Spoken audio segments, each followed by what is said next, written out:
Hello friends, स्वागत है आप सबका आपके अपने यूट्यूब चैनल स्मार्ट स्टडी 2.0 में। आज के इस वीडियो में हम सीडीपी के मोस्ट इम्पॉर्टेंट क्वेश्चन को देखेंगे। इस वीडियो में मैंने उन्हीं क्वेश्चंस को लिया है जो एग्जाम में बार बार पूछे जाते हैं, तो सभी क्वेश्चन बहुत ही ज़्यादा इम्पॉर्टेंट है। आप लोग वीडियो को ध्यान से देखिएगा। इसमें मैं आपको ये भी बताऊंगी कि मान लीजिए एग्जाम में आपको किसी क्वेश्चन का आंसर नहीं पता है, तब आप सही उत्तर किस तरह से लगाएंगे। तो इसलिए ये वीडियो आपके लिए और भी इम्पोर्टेंट हो जाती है। तो चलिए हम वीडियो को स्टार्ट करते हैं। पहला क्वेश्चन है कि 2 से 6 वर्ष की अवधि को क्या कहा जाता है? शैशवावस्था, प्रारंभिक बचपन, मध्य बचपन या किशोरावस्था। तो देखिए आपकी जो है जन्म से या 0 वर्ष से लेकर 2 वर्ष तक की अवस्था जो है वो क्या कहलाती है? शैशवावस्था कहलाती है। 2 वर्ष से लेकर 6 वर्ष की अवधि जो है आपका प्रारंभिक बचपन कहलाता है। मध्य बचपन नहीं होगा। उत्तर बाल्यावस्था जो है आपकी 6 से लेकर 12 वर्ष तक की होती है। 12 वर्ष से लेकर 18 वर्ष तक या फिर कहीं कहीं 11 वर्ष से लेकर 18 वर्ष तक दिया रहता है, ये आपका किशोरावस्था होता है। 11 से लेकर या फिर 12 से 18 वर्ष तक की अवस्था को हम क्या कहते हैं? किशोरावस्था कहते हैं। तो कौन सा ऑप्शन सही होगा? ऑप्शन नंबर सेकंड आपका सही है। नेक्स्ट है, वाइगोस्की के अनुसार बच्चे किस प्रकार सीखते हैं? प्रतियोगिताओं के द्वारा, साथियों के साथ बातचीत करके, पुरस्कार के लिए प्रयास करके और दंड से बचकर, उद्दीपन प्रतिक्रिया अनुबंधन करके। देखिए वाइगोस्की ने समाज सांस्कृतिक सिद्धांत दिया है, यानी बच्चे जो है समाज से अंतःक्रिया करके सीखते हैं। तो प्रतियोगिता के द्वारा, देखिए प्रतियोगिता जो है कंपटीशन, आपका ये निगेटिव वर्ड है, तो ये तो आपका उत्तर बिल्कुल नहीं होगा। पुरस्कार के लिए प्रयास करके एवं दंड से बचकर नहीं, ये भी आपका क्या है? निगेटिव है। पुरस्कार के लिए नहीं प्रयास करना है, आपको सीखने के लिए सीखना है, ना कि पुरस्कार पाने के लिए या दंड से बचने के लिए। दंड देना जो है ये भी आपका निगेटिव टैग वर्ड है। बच्चे को आपको किसी भी प्रकार से दंड नहीं देना है, ना ही फिजिकल ना ही आपको मेंटली, किसी भी प्रकार से दंड नहीं देना है। उद्दीपन प्रतिक्रिया अनुबंधन करके, तो बिल्कुल नहीं, ये वाइगोस्की जी से संबंधित नहीं है। साथियों के साथ बातचीत करके, ऑप्शन नंबर सेकंड जो है आपका बिल्कुल सही है, क्योंकि उनके जो साथी है ये किसके भाग है? समाज के ही तो भाग है, समाज के ही अंग है, यानी वो समाज से अंतःक्रिया करके सीख रहे हैं। तो ऑप्शन नंबर सेकंड आपका बिल्कुल सही है।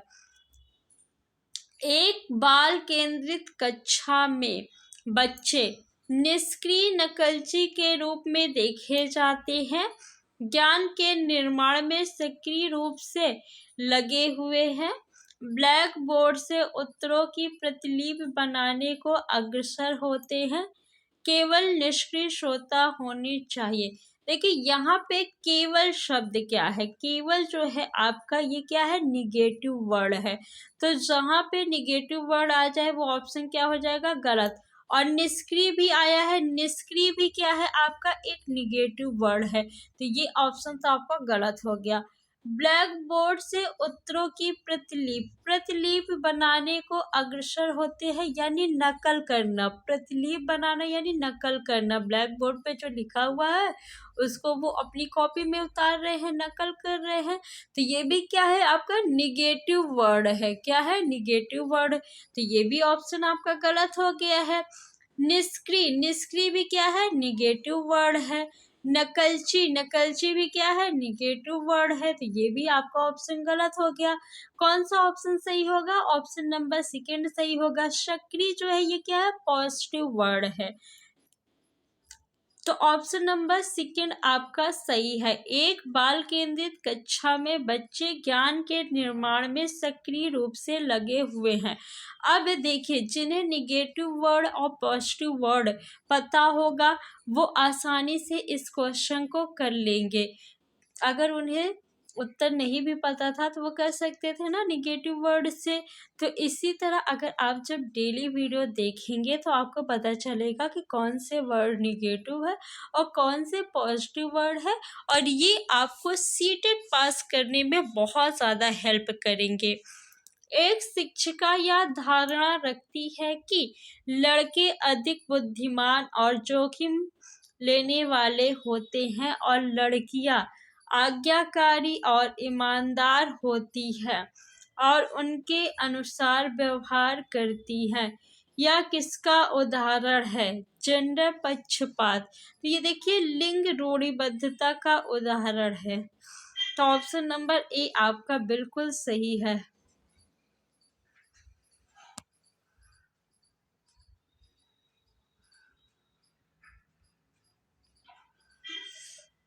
नेक्स्ट, समावेशी शिक्षा के लिए क्या जरूरी है? समावेशी शिक्षा किसे कहते हैं पहले ये जान लेते हैं। जब सामान्य और विशिष्ट दोनों प्रकार के छात्र को एक साथ शिक्षा दी जाती है तो उसे हम समावेशी शिक्षा कहते हैं। तो इसके लिए क्या जरूरी है? लचीला शिक्षा शास्त्र, अगम्य इमारत नहीं, अनम्य मानसिकता, ये भी गलत है। मानकीकृत, देखिए जहाँ पे भी मानकीकृत शब्द आ जाए ये आपका निगेटिव वर्ड है, उस ऑप्शन को आप कट कर दीजिएगा। समावेशी शिक्षा के लिए सबसे जरूरी है लचीला शिक्षा शास्त्र। ऑप्शन नंबर ए आपका बिल्कुल सही है। प्रारंभिक कक्षाओं में शिक्षण अधिगम प्रक्रिया के लिए निम्नलिखित में से कौन सा दृष्टिकोण बेहतर है? बिना समझे नकल करना, बिना समझे नकल करना, नकल करना क्या है? निगेटिव वर्ड है ना, तो ये ऑप्शन आपका क्या हो गया? गलत हो गया। करके सीखना, करके सीखना क्या है? पॉजिटिव वर्ड है।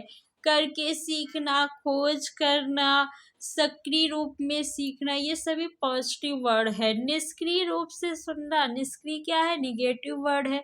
रटकर याद करना, रटना क्या है? निगेटिव वर्ड है। याद करना क्या है? निगेटिव वर्ड है।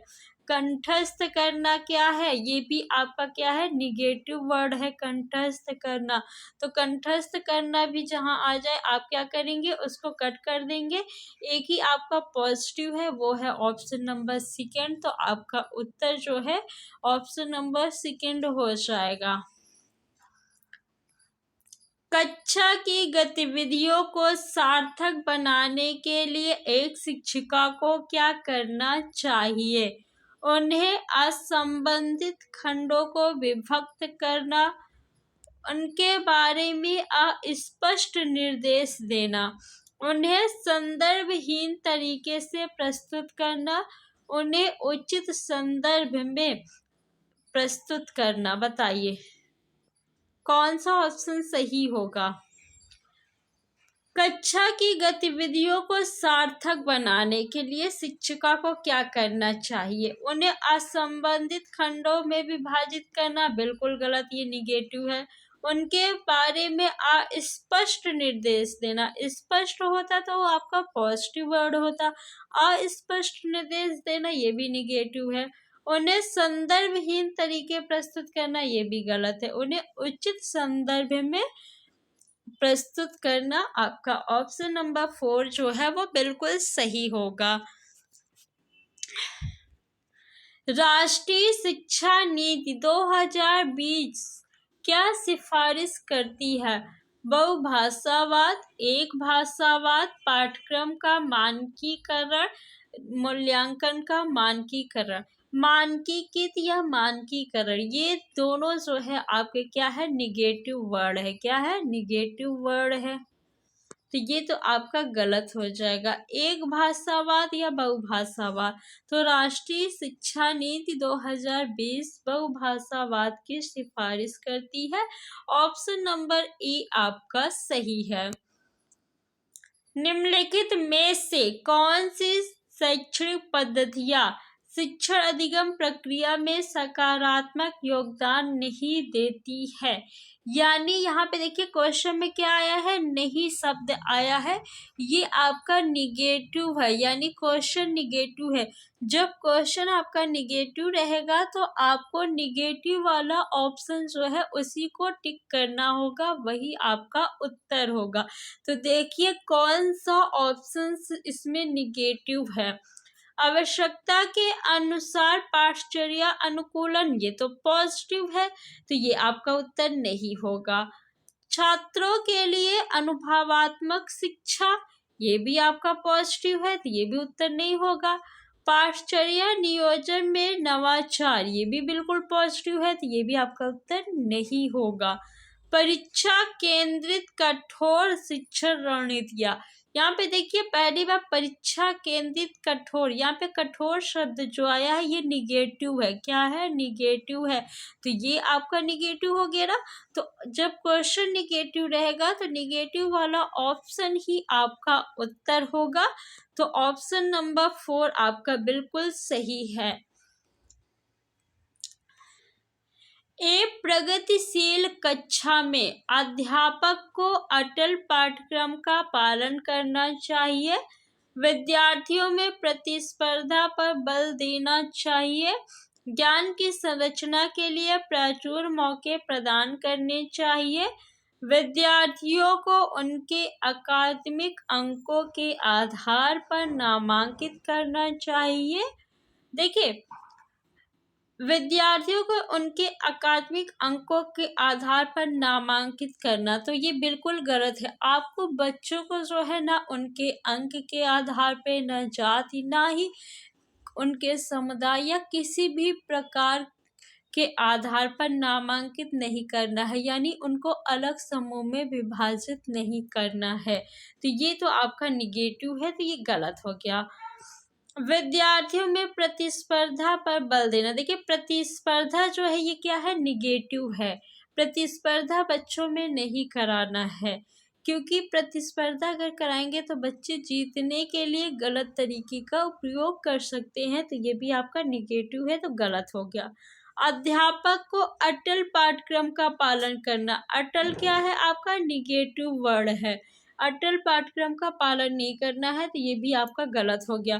तो बचा कौन सा ऑप्शन? ऑप्शन फर्स्ट भी गलत हो गया, सेकंड भी और फोर्थ भी, तो एक ही ऑप्शन बचा है, वो है थर्ड। ज्ञान की संरचना के लिए प्रचुर मौके प्रदान करने चाहिए, बिल्कुल सही है। आप बच्चे को अधिक से अधिक अवसर दीजिए, वो ज्ञान की संरचना करेंगे। तो ऑप्शन नंबर थर्ड जो है आपका वो बिल्कुल सही है। अब हम नेक्स्ट क्वेश्चन देखेंगे। एक समावेशी कक्षा में प्रदर्शन अभिमुखी लक्ष्यों, अविभेदी समरूपी निर्देशों, सामाजिक पहचान के आधार पर छात्रों के अलगाव, हर बच्चे के सामर्थ्य को अधिकतम करने के लिए अवसर प्रदान करने। बताइए समावेशी कक्षा में आपको क्या करना चाहिए? तो समावेशी कक्षा में आपको क्या करना है? बच्चों को अलगाव बिल्कुल नहीं करना है, किसी भी आधार पे बच्चे का विभाजन आपको नहीं करना है, उनको ग्रुप में नहीं बांटना है। अविभेदी या समरूपी निर्देशों नहीं, प्रदर्शन अभिमुखी लक्ष्य, ये भी गलत है। हर बच्चे के सामर्थ्य को अधिकतम करने के लिए अवसर प्रदान करने चाहिए समावेशी कक्षा में। आपको पता है कि समावेशी कक्षा है, यानी इसमें सामान्य और विशिष्ट हर प्रकार के छात्र हैं, तो उनकी सामर्थ्य जो है अलग अलग होगी। तो हर बच्चे के सामर्थ्य को अधिकतम करने के लिए अवसर आपको प्रदान करना है। ऑप्शन नंबर 4 बिल्कुल सही है। बच्चों को सीखने में कठिनाई होती है जब सूचना अलग अलग टुकड़ों में प्रस्तुत की जाए, वो आंतरिक रूप से अभिप्रेरित हो, अधिगम सामाजिक संदर्भ में हो, विषय वस्तु को बहुरूपों में प्रस्तुत किया गया हो। विषय वस्तु को बहुरूपों में प्रस्तुत किया गया हो, यानी आप मान लीजिए कोई चीज पढ़ा रहे हैं, उसे कई तरीके से पढ़ा रहे हैं, तो ये तो अच्छी बात है। मान लीजिए बच्चे एक विधि से नहीं सीखे तो दूसरे से सीख जाएंगे, दूसरे से नहीं तीसरे से, तो ये तो आपका उत्तर नहीं होगा। अधिगम सामाजिक संदर्भ में हो, ये भी पॉजिटिव है, तो ये भी आपका उत्तर नहीं होगा। वो आंतरिक रूप से अभिप्रेरित हो, जब वो आंतरिक रूप से अभिप्रेरित होंगे तो आसानी से सीख जाएंगे और उनका ज्ञान जो है वो स्थायी होगा, तो ये भी उत्तर आपका नहीं होगा। सूचना अलग अलग टुकड़ों में जब प्रस्तुत की जाएगी तो बच्चों को सीखने में कठिनाई होगी। मान लीजिए अब मैं आपको कोई चीज बता रही हूँ, जैसे मान लीजिए पेड़ के बारे में बता रही हूँ। अब मैंने एक लाइन आपको पेड़ के बारे में बताया, फिर दूसरा पक्षी के बारे में, फिर तीसरा कहीं पेड़ के बारे में, इस तरह करके बताऊंगी तो क्या आप उसे आसानी से सीख पाएंगे? नहीं ना। तो सूचना अलग अलग टुकड़ों में प्रस्तुत की जाए, इससे क्या होगी, सीखने में कठिनाई होती है। तो ऑप्शन नंबर फर्स्ट आपका बिल्कुल सही है। अधिगम की सर्वोत्तम अवस्था कौन सी है? उत्तेजना उच्च भय, उच्च उत्तेजना उच्च भय, उच्च भय अधिक भय रहेगा तो बच्चे सीख नहीं पाएंगे, तो ये अधिगम की सर्वोत्तम अवस्था नहीं है। ऑप्शन फर्स्ट तो आपका गलत हो गया। सेकंड में भी उच्च भय है, भय नहीं होना चाहिए। अगर बच्चे में भय रहेगा तो वो नहीं सीख पाएंगे। तो ऑप्शन फर्स्ट एंड सेकंड तो आपका गलत हो गया। कोई उत्तेजना नहीं, जब बच्चे में जिज्ञासा नहीं रहेगी, वो एक्साइटेड नहीं रहेंगे तो कैसे सीखेंगे, तो ये भी गलत हो गया। संतुलित उत्तेजना, कोई भय नहीं, बच्चे में एक्साइटमेंट होनी चाहिए, लेकिन कैसे संतुलित होनी चाहिए और उनमें कोई भी भय नहीं होना चाहिए। ऑप्शन नंबर थर्ड जो है वो बिल्कुल सही है। छात्र केंद्रित शिक्षा शास्त्र की क्या विशेषता है? बच्चों के अनुभवों को प्रमुखता देना, यंत्रवत याद करना। देखिए याद करना, यंत्रवत ये क्या है, आपके निगेटिव वर्ड है। यंत्रवत निगेटिव वर्ड है, याद करना भी क्या है, निगेटिव वर्ड है। रटना, कंठस्थ करना, अभ्यास करना, ये सभी निगेटिव वर्ड है। तो ऑप्शन नंबर सेकंड तो आपका गलत हो गया। योग्यता के आधार पर विद्यार्थियों को नामांकित करना तथा वर्गीकरण करना। बच्चों का वर्गीकरण या नामांकन किसी भी आधार पे आपको नहीं करना है, तो ये तो बिल्कुल गलत हो गया। केवल, केवल शब्द जहाँ पे आ जाए वो ऑप्शन आपका वैसे ही गलत हो जाता है, क्योंकि केवल जो है वो क्या है, निगेटिव वर्ड है। तो ऑप्शन नंबर 4 भी गलत हो गया। तो कौन सा ऑप्शन सही होगा? ऑप्शन नंबर फर्स्ट जो है वो बिल्कुल सही है, बच्चों के अनुभवों को प्रमुखता देना। क्वेश्चन नंबर 15, बच्चों को अधिगम गतिविधियों में भागीदारी करने के लिए लगातार पुरस्कार देना व दंड का प्रयोग करने से क्या प्रभाव पड़ता है? आंतरिक अभिप्रेरणा बढ़ती है या बच्चों को प्रदर्शन आधारित लक्ष्यों के बजाय निपुणता पर ध्यान देने के लिए प्रोत्साहित करेगा? अधिगम में बच्चों की स्वाभाविक अभिरुचि तथा जिज्ञासा कम होती है, बाहरी अभिप्रेरणा कम होती है। देखिए यहाँ पे क्या कहा जा रहा है कि बच्चों को अधिगम, अधिगम मीन्स होता है सीखना, अधिगम मीन्स क्या होता है, सीखना। तो सीखना गतिविधियों में भागीदारी करने के लिए लगातार पुरस्कार देना व दंड देना क्या करेगा, इसका क्या प्रभाव पड़ेगा। आंतरिक अभिप्रेरणा बढ़ती है? बिल्कुल नहीं। अगर आपको हर चीज़ के लिए दंड दिया जाए तो क्या आप में अभिप्रेरणा बढ़ेगी? नहीं। या फिर हर चीज़ के लिए पुरस्कार दिया जाए तो आपके लिए उस पुरस्कार का महत्व नहीं रह जाएगा। तो ये पहला तो गलत हो गया। या बच्चों को प्रदर्शन आधारित लक्ष्यों के बजाय निपुणता पर ध्यान देने के लिए प्रोत्साहित करेगा? बिल्कुल भी नहीं। अधिगम में बच्चों की स्वाभाविक अभिरुचि तथा जिज्ञासा कम होती है? ये बिल्कुल सही है। मान लीजिए कि आपको टीचर ने 5 क्वेश्चन दिया है करने के लिए। अब आपने फर्स्ट क्वेश्चन किया, शिक्षक ने कहा बहुत अच्छा, सेकंड किया तब भी उसने कहा बहुत अच्छा, थर्ड किया फिर भी उसने कहा बहुत अच्छा, सेम, और फोर्थ किया फिर भी उसने वही कहा बहुत अच्छा। तो क्या आपको अब इस शब्द से कोई फर्क पड़ेगा? आपको इम्पोर्टेंट रहेगी शब्द की? नहीं रहेगी ना। मान लीजिए आपने 5 किया, 5 में से मान लीजिए क्वेश्चन नंबर थर्ड है जो है ये बहुत कठिन था, आपने इसको भी सही कर लिया। तब शिक्षक ने कहा कि बहुत अच्छा बेटा, तब तो आप पे इस पे क्या पड़ेगा, आंतरिक प्रेरणा आएगी ना कि हाँ मैं ऐसे ही क्वेश्चंस और करूँ, तब टीचर मुझे पुरस्कार देंगे या फिर मेरी तारीफ करेंगे। लेकिन जब हर बात के लिए तारीफ करेगा शिक्षक तो आप पे उसका कोई प्रभाव नहीं पड़ेगा। तो ऑप्शन नंबर थर्ड जो है वो बिल्कुल सही है। फ्रेंड्स, आज की क्लास में हम इतना ही करेंगे। आगे अभी और भी क्वेश्चंस हैं जिसे हम नेक्स्ट क्लास में देखेंगे।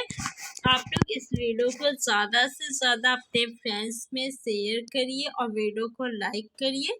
अगर अभी तक आपने चैनल को सब्सक्राइब नहीं किया है तो चैनल को सब्सक्राइब कर लीजिए। Thanks for watching.